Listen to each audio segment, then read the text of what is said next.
That 2024 story, which frankly I'm not even sure you can tell the totality of until like one day way down the road. But that story, if you dive into it a little bit, everybody knows about the ups and downs. Then you got the rivalry loss, and then you got the national title win, and that's like the bumper sticker version of it.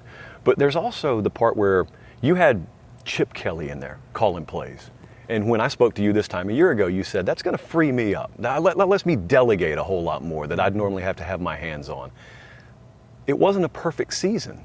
There were ups and downs. How do you have the discernment to know when to bail on an idea versus when to say, I got to stick this through. I trust the process. I trust the decision making. Let's just let it play out, because most people probably would have panicked. Yeah, I think that's part of the process of growing during a season, and you have to identify what the problem is, and you're trying to identify, is it a schematic issue, is it a coaching issue, is it a personnel issue, as you go through, and when you run into those things, you have to make the right decisions. And my experience in the NFL certainly helped with that, because those are longer seasons where those decisions that are being made as you are starting to figure out where your team is and make these adjustments down the road, you got to make sure that the right adjustments. And sometimes you go into games and you're like, man, that was not the right way to go,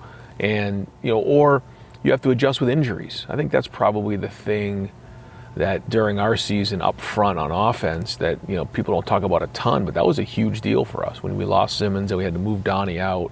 Then we lose Seth in the middle, and it was like, okay, how do we handle this? And so that was really part of that journey too.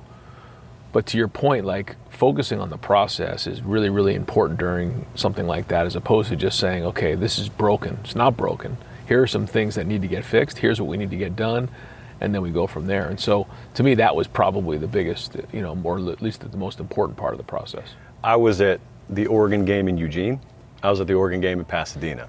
And so the way, in retrospect, that you look at that, you got four variables, okay? So you got your team, you got their team, you got the venue you're going to play in, and then you got time. So the teams were the same logos, venue changed, but what did time alter from the first matchup to the second matchup? And then what did you guys see?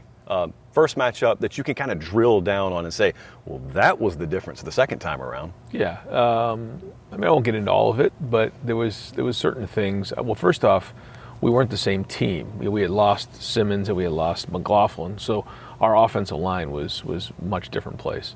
But we were in a different place as a team because we had suffered two losses, and when you lose two games like that, you really got to tear the scab off, and you got to address the real issues. And going through those losses allowed us the opportunity to do that. And I think during the year and now with the 12-team playoff, you're seeing that it's important that your team continues to evolve and grow and learn. Sometimes these games where you're like in matchup games, which we call them, you got to make sure you're doing the right thing. And there was a lot of things coming off of that game that we adjusted throughout the season, and then in particular in that game that we wanted to get done. We felt like we had a good plan going in. We had the right mindset. I felt like coming off of the Tennessee game, we built some momentum going into that game. But we also knew what we wanted to get done overall schematically, and we felt like we did. The Tennessee game, that game, those are both blowout wins for you guys.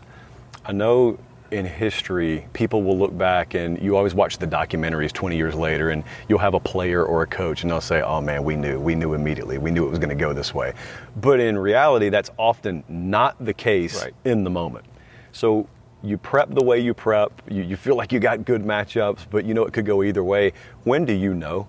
On the field against Tennessee, on the field against Oregon, when do you know we're about to tilt this thing, or we're on the precipice of tilting this thing in a pretty ugly fashion? Yeah, so the Tennessee game is when we came out of the locker room and there was some orange in the crowd, and I think everybody in that stadium felt like our backs were against the wall, including us.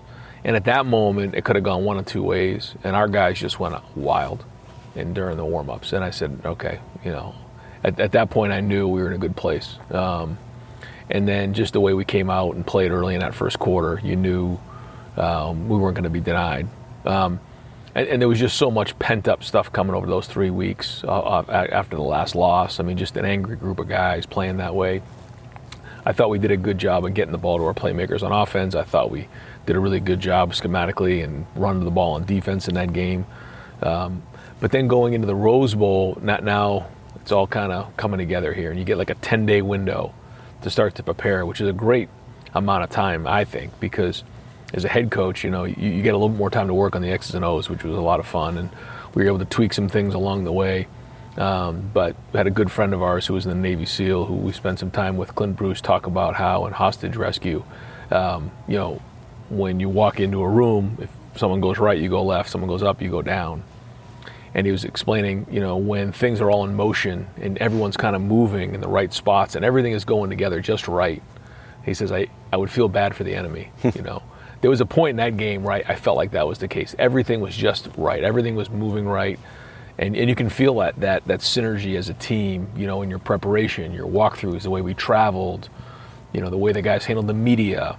And then as we got on the field, you could just kind of feel that confidence. And we were executing well on offense, playing well on defense, and you could just see that kind of happening together. And then we knew that at some point Oregon's a very good team, very well coached, good players. They were gonna swing back, which they did. But we just kept the pedal to the metal and continued to push forward. But so, what you're talking about is very, very analogous to what anyone watching this or listening to this will experience. It just won't be a football game, but there'll be inevitably in everybody's life some point where stuff goes off the rails, everything's terrible. You may or may not be widely criticized, depending on who you are, right. Like you get criticized, but you can either go in the shell or, you can just rip your shirt off and just, it's time to go. Machete across the chest like in Predator, it's time to go. That's probably not human nature for most people. Could you explain as best you can for the viewer what kind of climate you have to create? How much pressure purposefully you have to insert into your building so that the environment is such that you give no other alternative? It's got to come out that way or you won't make it playing at a place like this. Well, we started off in the preseason and we talked about building a foundation, and you don't know if that foundation is strong enough until you go through storms along the way. And I think it's having a plan along the way. And so I won't get into all the details, but we would give a brick out every day at practice and we would go and put it on a pallet out here. And that foundation that we're putting every day is going to tell us if we're able to withstand storms along the way, which is just like life.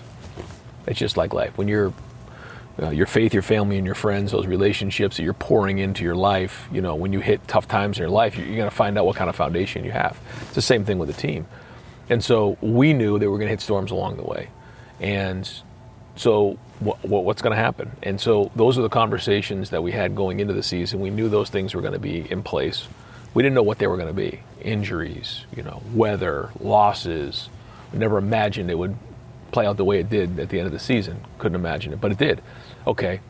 And this was an opportunity for us to not only do this as a team, but it was an opportunity for all of us to help learn a life lesson for the guys in that room, our families, the people in the building, Ohio, and everybody that's in Buckeye Nation, to see, okay, when things get really hard, what do? Do you just fold? Do you turn on each other? Or do you get back up and you fight and you continue to, because that's it, fight. That's our whole culture here, fight. And so that's what we did. And we felt like if we could do that, we could write an unbelievable story. But it had to start with that first game, and you had to build some momentum. And in that life, when things get really, really good, you got to get all you can get. But when things get bad, you just got to hang in there. And that's a defining moment to show your character. And I believe when adversity hits, it's an opportunity to show character to those who care about you the most.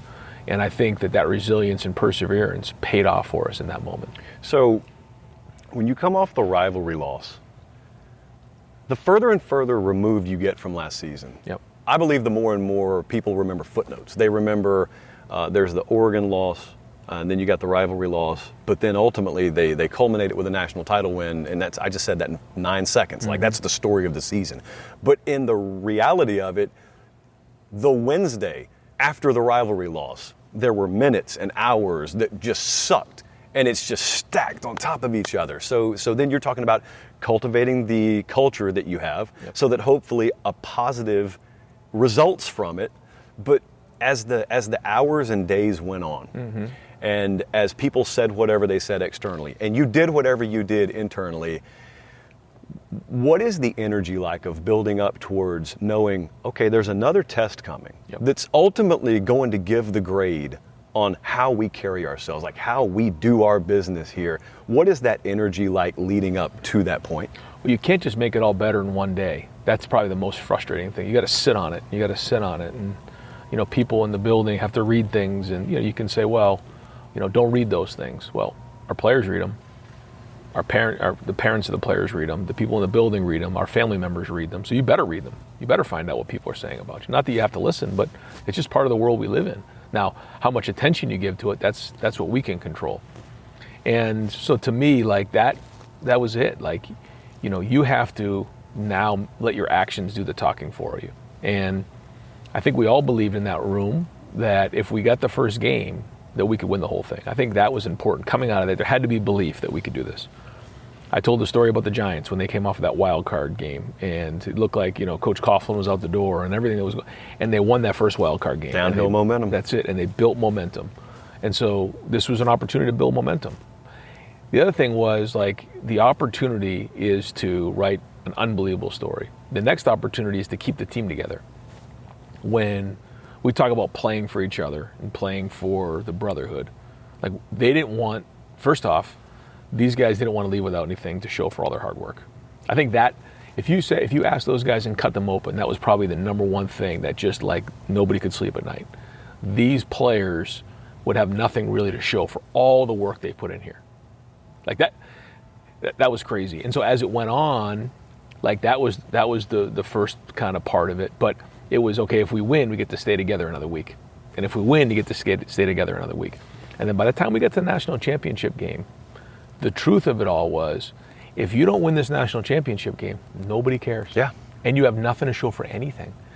Like, Jack Sawyer's interception in the rivalry game is one of the greatest plays I've ever been a part of. No one will ever talk about it because we lost the game. It's not Jack Sawyer's fault. It's all of our fault. We lost the game. All of those things would not have been able to have been told if we don't win the whole thing. And we were right out here when I said it, and it was going into the national championship game, and you could see them all kind of looking at you like, wow. All the work, all the games, all the wins, all the plays, and it would never matter if we don't win this game. And it made us get up quick in the morning. It made us stay up late at night and making sure everything was covered. And that was kind of, again, when you're dealing with 16 games, there's these different ebbs and flows of your season and focuses and adjustments that have to be made. And so you can see each week there was just a different focus. And, what a wild ride. You said something there, and then you almost like paused as you said it. You said, all the hard work you do, and it may have been for naught. Right. And the reason you probably skip when you say that is because you're uniquely aware of how hard you have to work to get to that point. And all due respect, most people aren't aware of it because they're not in here for a reason. So you try and hammer that home as much as you can to a player. You're here as long as you win. You're here as long as you really want to be here. They have a finite amount of time they're here.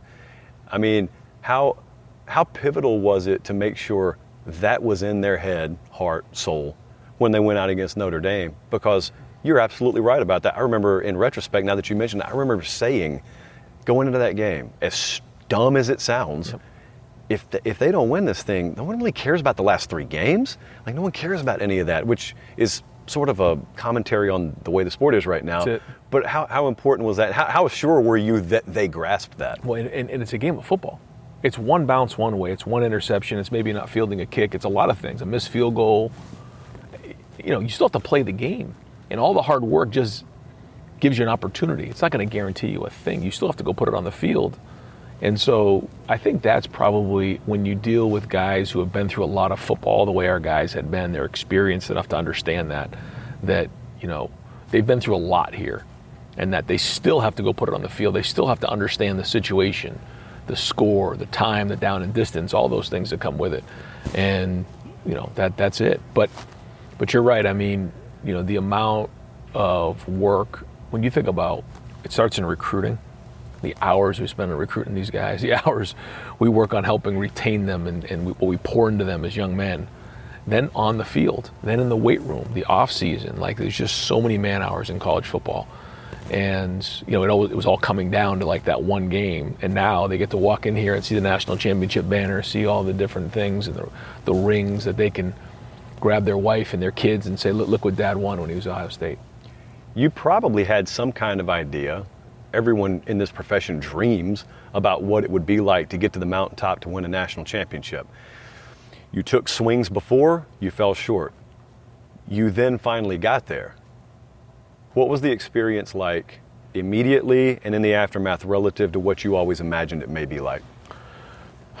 Well, I think if your goal is to just win a national championship, you're setting yourself up for trouble. To me, my goal has always been help these young men reach their dreams and goals. Winning championships just allows us to continue to do that. Winning games allows us to continue. If you don't win a lot of games, you don't win every game. If you don't win championships at Ohio State, they're going to find a new coach. That's just the way of the world, right? But that's not the goal. The goal is to help these guys reach their dreams and goals, help these young coaches, come up in this profession. I think that's what this is all about, because when it's all said and done, they're not going to talk about your record. They're going to talk about the impact you made on people. And that's why I got into coaching, and that's why I hope everyone on our staff is into coaching. We all have dreams and we all want to climb the ladder, but ultimately that's what this is all about. So as we were making this run, as hard as it was, because it was hard coming off of that last game, as you know, you got the chance to see all the vitriol and everything that came with it. It wasn't about me at all. I worried about my family, but more importantly, I worried about these players, and to see them have an opportunity.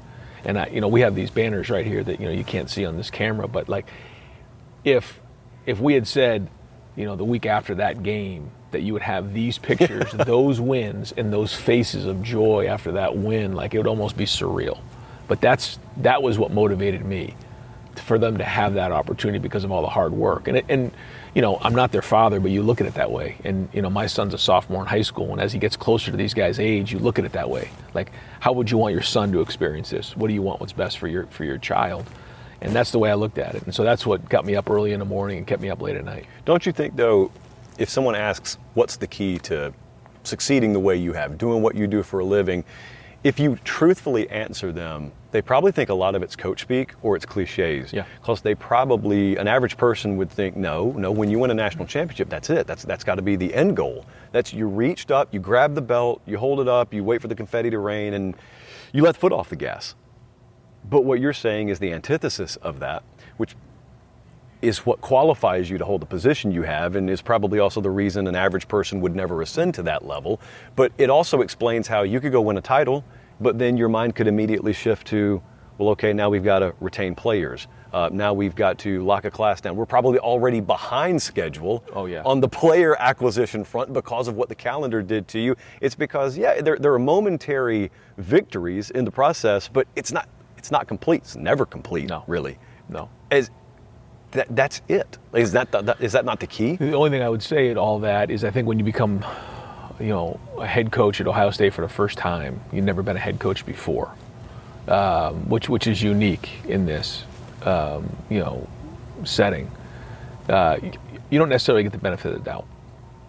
I think once you win a national championship, you go through tough times and all those things. You show your resilience, all those things, and you win the whole thing. You get the benefit of the doubt. And so that's real. And I think that that's important. But to your point, the minute the game gets over, you're just so happy for your guys. Okay, but what's next? And for us, we were way behind in recruiting. I mean, the portal opened and closed, and you're still playing. We're still playing. And then the portal's going to open up for 5 days for everyone in the country to come get our players. Okay, this is, and so you have to get right back at it.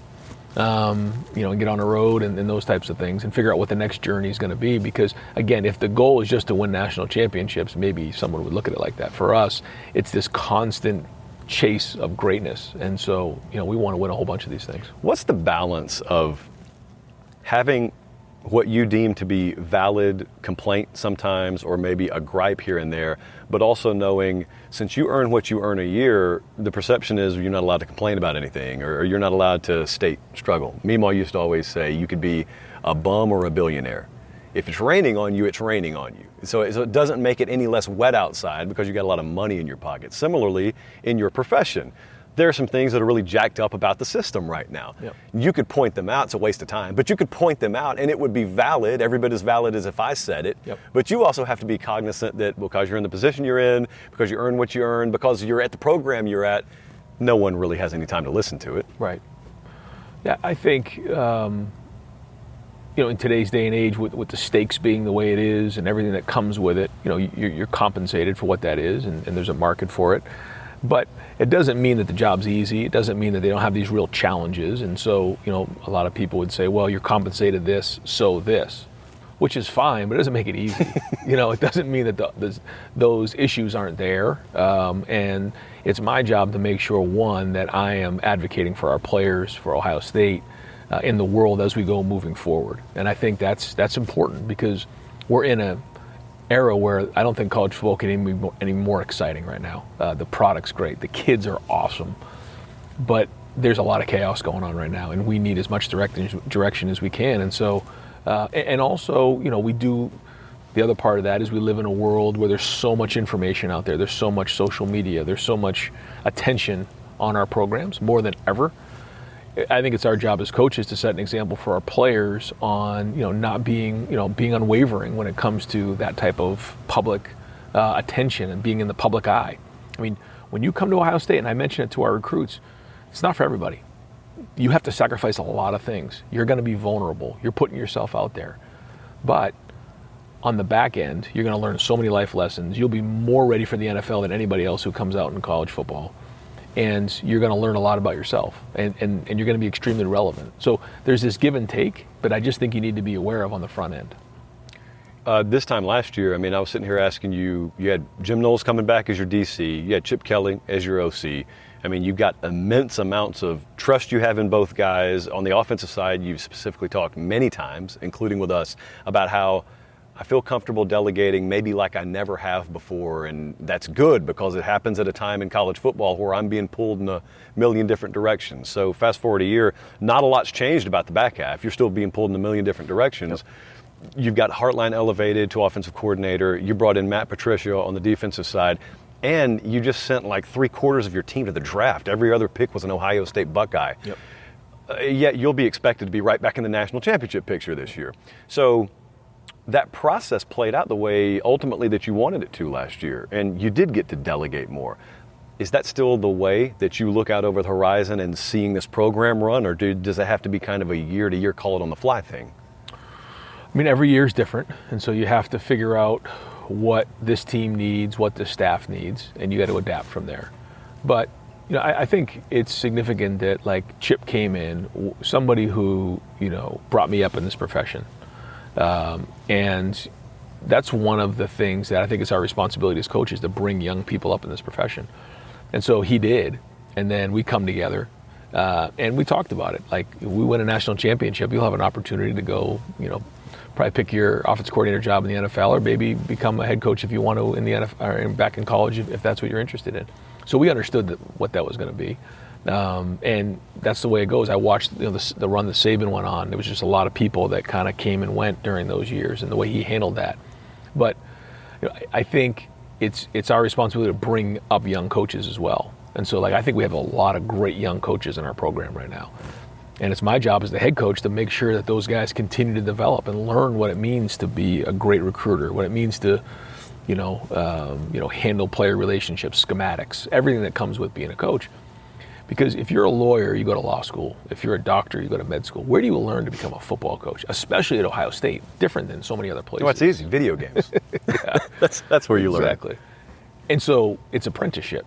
It's bringing people along. It's mentoring in this profession. So I feel like we have some really good people here. I feel like the stability here has been strong. There are going to be guys that come and leave when we have the success that we have, especially because it's Ohio State. It's at the highest level. It's at the biggest stage. The lights are on you. So when you get a guy coming out of here, they're going to be big time. We're trying to find that nice balance of having guys with experience coming in. I think Matt coming in brings, a head coaching experience, coordinator experience, 3 Super Bowl rings, and just everything that comes with that, which is great. Brian, I felt like did some of his best work this past year. I think he's really ready for the opportunity. And we have a lot of other young guys that are going to help on that side of the ball. I also think a big part of it with Tim Walton. Tim Walton has really been a huge part of it. So he and Matt are working together. And I feel good. Larry's experience on his, on the defensive side of the ball. James has done a really good job. Matt Guerrero is a great young coach. So as you start to go through the staff, these guys now are getting older and they're learning and they're going through experience, and now they won a national championship. So, but I think that's ultimately the job of a head coach too, is to help bring young coaches up, and so that they have opportunities, but they can continue to bring value to the program. Can you explain to people, broadly, of course, about what the dynamic is like on your best coaching staffs, either as an assistant or as a head coach that you've been a part of? Because one of the most fun things for me to watch from a distance last year was every time a series would go wrong, much less a game, there would be all this message board speculation about, well, these two coaches are butting heads. Well, they don't get along, this and that. And so I'm sitting there thinking twofold. Number one, irrelevant about whether that's true, independent of whether that's true or not, some of the teams that we've covered in the past that have gone on to win titles, had you known the truth, had you gotten under the hood, you'd know that there's constant back and forth, there's constant butting of heads, but the product it produced was great on the other side. Internally, like during the heat of battle of a season, what is the staff dynamic like, even when you've got it going right? Like, how heated can that sometimes get? Yeah, I think it depends on the room. I know on the offensive side of the ball this year, I would go in, and because there was so much trust between Chip and I, but also the rest of the guys in that room. Justin Fry had worked with a ton, Brian Hartline working on 9 years, Keenan Bailey, same. Everyone in that room, there's trust. Yeah. So there can be really hard conversation. I mean, going back and forth, and I can challenge those guys and just see what their response is. I mean, if they come right back at me, that's what I want to hear. And so there was a lot of trust in that room, a lot of challenging, a lot of that. But when you leave the room, you got to be arm in arm, and the players know we're all on the same page. I think on the defensive side of the ball, it was a great opportunity for me to kind of be in there a little bit more and challenge some of the guys in a room. But I thought there was great synergy on that side of the ball. I thought there was great chemistry. I give Jim credit. I think everybody on that side really got along well.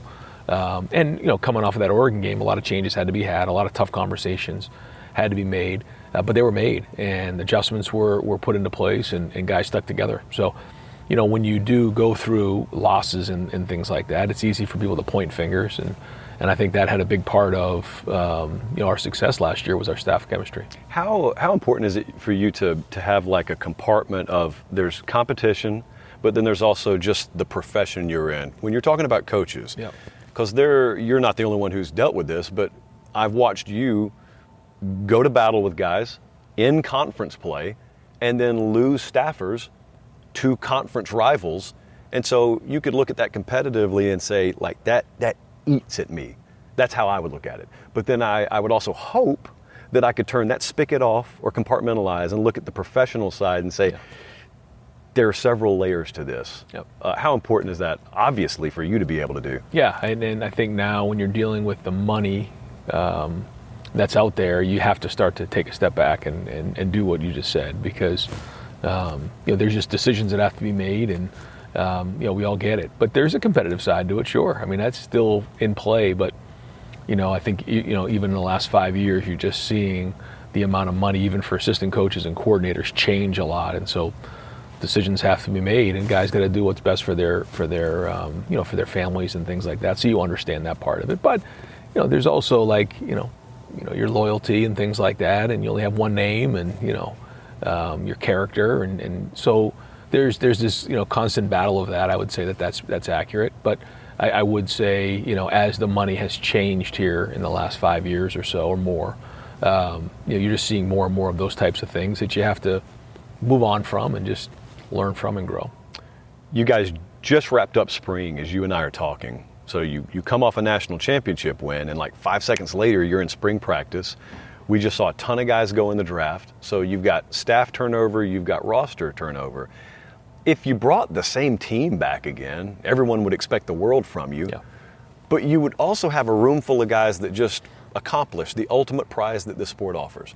But you didn't walk into a room like that this spring. You're walking in there, a bunch of players who really didn't have a whole lot to do with that last year. Coaches who weren't here for that last year.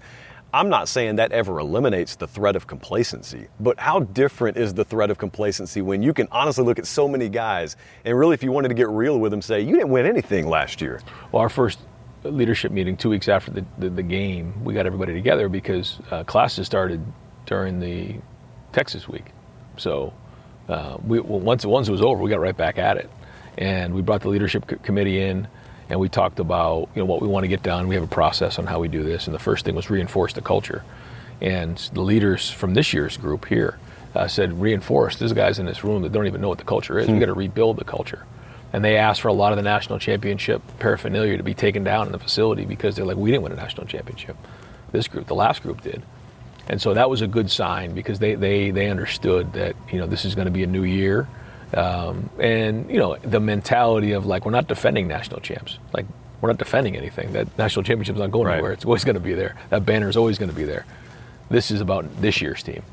And they embraced that right from the jump. So that part I feel good about. I also like the fact that when we have some new coaches, they come in with some energy. They feel like they understand what the standard is. They want to go win a national championship. So there's been some new blood, new energy with that. But you're right. A lot of new faces. Some old faces too. I mean, we got some guys, Caleb and Sonny, and Carnell and Jeremiah, and so we, the guys up front on offense. I mean, so there's IGB. I mean, we have some really good pieces here. But to your point, the leadership, and there are some new guys who were in backup roles last year. They're gonna have to step up and be the real guys and carry the water, and that's a lot different than being a backup. You were talking about reinforcing culture there, and I don't want to gloss over that, but it's taken for granted a lot when you're seeing a program that's running at a high level.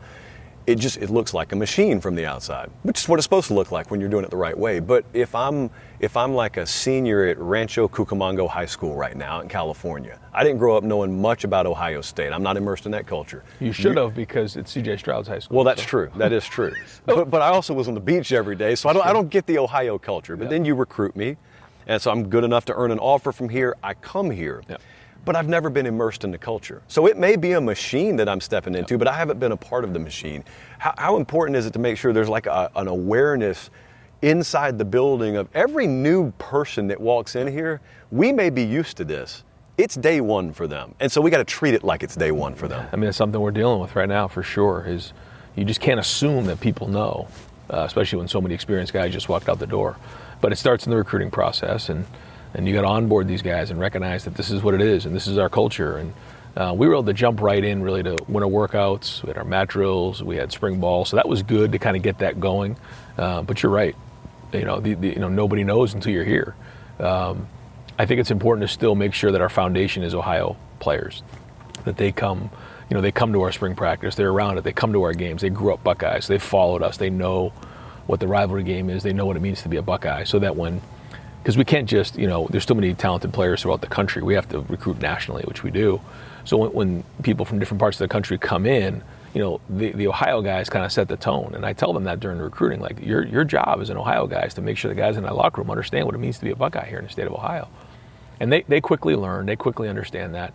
We also get them involved in the community as much as we can, in terms of, just community service, and as many things as that we can immerse them in throughout the community. It's good for those guys to feel that, because it doesn't take long around here to figure out how important football is. I was around you guys several games last year, so I kind of got a little unfair perspective relative to someone who just watched you on TV. But there was this perception out there that, any team that wins now, well, they're just winning because they went and paid a lot of guys a lot of money. Anyone could do that. So I'm around you guys, and I mean, I grew up on college football, love it. The synergy or like the togetherness, the gelling of last year's collection here felt like it was 1993. Like it felt like those elements weren't even present. The elements that the skeptic sorts of paints a broad brush with, you didn't even feel them. So if they were here, that wasn't actually the connectivity of the program. But also, that's a rarity. You know that. I know that because I go all across the country. A lot of places, it's like guys checking in, clocking out. Oh, which jersey am I putting on? Okay, the one that paid me the most money. So in this day and age, as you said, how much more special or gratifying was it for you to know that surrounded by everything we're surrounded by nationally, we still created this nucleus here that executed and did it the same way it's always been done? Yeah, I think that's where, it's just easy for people to say, well, Ohio State had NIL for this amount of money or whatever that is, and it's just so cheap and so easy for someone to say. If you actually do the research, and all it does is really tell you the value of an Ohio State football player.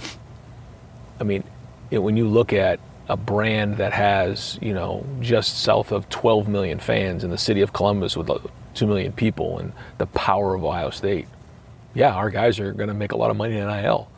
And the truth is, the majority of those guys were all guys that decided to come back, who were already on the team that we've recruited and developed. We did add 6 or 7 guys, but not 15, not 20, where we went out there and just went and got the best players in college football. That wasn't the case. And that's not what won us a championship. I think it's just easy for people just to kind of say that, and just because it's easy and it's cheap. But when you really do your research and you look through it, like, all of these guys had been here multiple years. You just look at the front. You look at JT and Jack and Ty and Tyleek and Cody Simon and Lathan Ransom and Denzel Burke, and you go through Donovan Jackson and Emeka Buka. You start going through these guys. Didn't just sure, Quinshawn and Will were big additions for us. But Travion has been here since his freshman year. When Coach Saban retired and we had an opportunity to pick up Caleb and then Julian and Seth McLaughlin, like that kind of happened opportunistically. But by the way, Seth, struggled a little bit before he got here, with the snaps and things like that, and he won the Remington Award here. So I'm pretty defensive of that, because these guys who came through here and have scars. I mean, you don't always remember the wins until you win championships. You remember the losses around here. And these guys have some scars along the way, and that's what kept them together throughout the entire road. And so, yeah, I never really got into that or addressed that, but, our guys hear that over and over again, and people around the building with these high expectations, and we're just throwing out numbers like that. But that really didn't affect us in the end, because we knew that wasn't the case. It wasn't like we just had the best players money could buy, if anyone actually did the research. You were talking earlier about the benefit of the doubt that winning a title finally earns you. You have your own perception of what that means. My perception is every time something used to go wrong with this program, it would always be chalked back up to, well, that's Ryan Day, man. He's good, but he's never fill in the blank, won a title or whatnot. Yep. And therefore, it's always like validation that me, the doubter, I'm right about this person. Well, then you win a title, and so they'll still criticize you, but they have to come at it from a different angle. Sure. But my thought's always been, I go back to Atlanta in 2022 or whenever that was. You guys miss a field goal. That if it's made, probably grants you the right to go play TCU. You're a solid favorite to win the title. And you have the title you have now, national championship head coach several years ago. I wouldn't have viewed you as any different a coach, is my point. I don't really view you any different now than I did this time last year when we were sitting here. You don't sound like you feel a whole lot different, but the way people treat you, have you already noticed that start to change a little bit? Yeah, I have. But to your point, it doesn't really change, who we are, or anything like that. And I think I go back on that game, and I think back on the Clemson game in 19. Oh yeah. And it's just, one play here, one play there. But that was why we had the mentality of leave no doubt. Like, you can't come down to one play. It can't come down to one call. It can't be that way. Because ultimately, we have to, and that's why we threw the ball to Jeremiah there on that third down call. We have to leave no doubt and be aggressive. But yeah, I think that going back to your question though, and some of your comments, I think you have to almost understand that when you're at a place like Ohio State, and you're at the pinnacle of college football, and you hadn't been a head coach before, everyone's going to try to tear you down. Just the way it is. That's just the way it is. They're going to do everything they can to take you down. So, I know there was one point going into the Penn State game, like you said, a great record, but can't win a big game, can't win a top 5 game. Then we just won more top 5 victories than anybody in the history of college football. So, it's fine. It'll be something again, next year. It's just the way that life works. And when you're here, that's what they're going to do.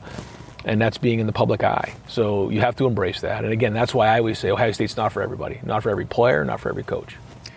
To wrap up here, you guys, so you just wrapped up spring, bunch of new faces.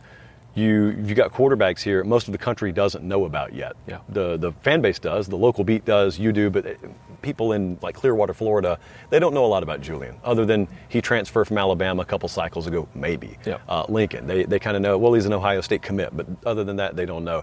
what was your impression of those guys throughout spring, but then also how maybe differently did you have to handle it as opposed to a spring where you go through it knowing who your starter is?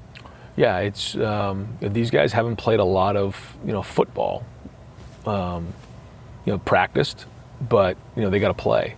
And Julian and Lincoln are battling. I thought they both did some really good things this spring, and they're still learning. We made them live for 2 practices this spring, and so it's been exciting. I think the closer we get there, the more you get around them, you'll get a feel for their personalities and their talent level and what they can do. Both coming from really different backgrounds. Julian was from San Diego, went to Alabama, and then found his way here in Columbus after Coach Saban retired. Lincoln from South Dakota, who is a National Gatorade Player of the Year, multiple sport athlete, Major League Baseball product, and windmill dunk, like really good athlete, but didn't play just football growing up. So he's still, now he's in year 3, so he's got 2 years under his belt. So that's been exciting. And then you have Tavian, who's a young local product who has the height, size, ability, just needs experience. So all different guys, and it's a new journey. And it's exciting. Last year, you had Will coming in with a lot of experience, but I think a lot of people doubted whether he could play at a high enough level here at Ohio State, and that was a challenge. And so every year you have a different challenge. That this year it'll be no different.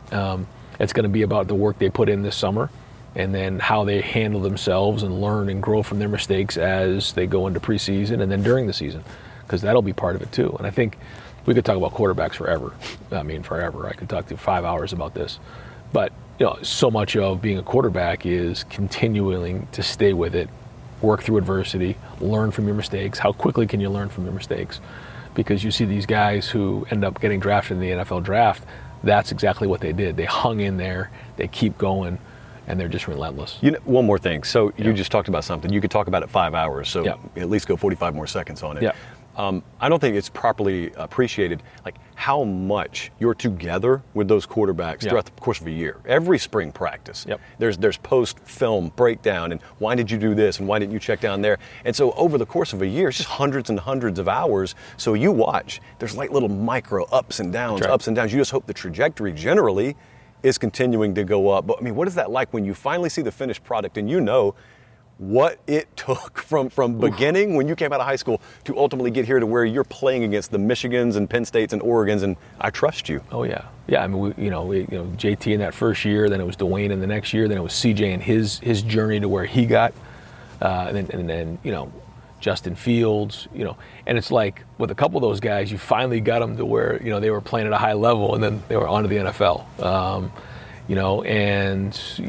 Then we had Kyle, and then we had Will this year, and we really felt like we made a lot of progress with Will just in terms of, his play. And so now here we go again, we're right back at it. And like you said, you can't always use the results as the feedback. It's got to be the process and what you see. And, how do you quantify that? It's hard. I mean, it's experience. It's like, having a golf swing coach look at someone's swing and just make a little adjustments here, a little adjustments there, and then project where they can be because they've just seen golf swings their entire life. I think it's the same thing with quarterback play. Coach, we appreciate it. You got it.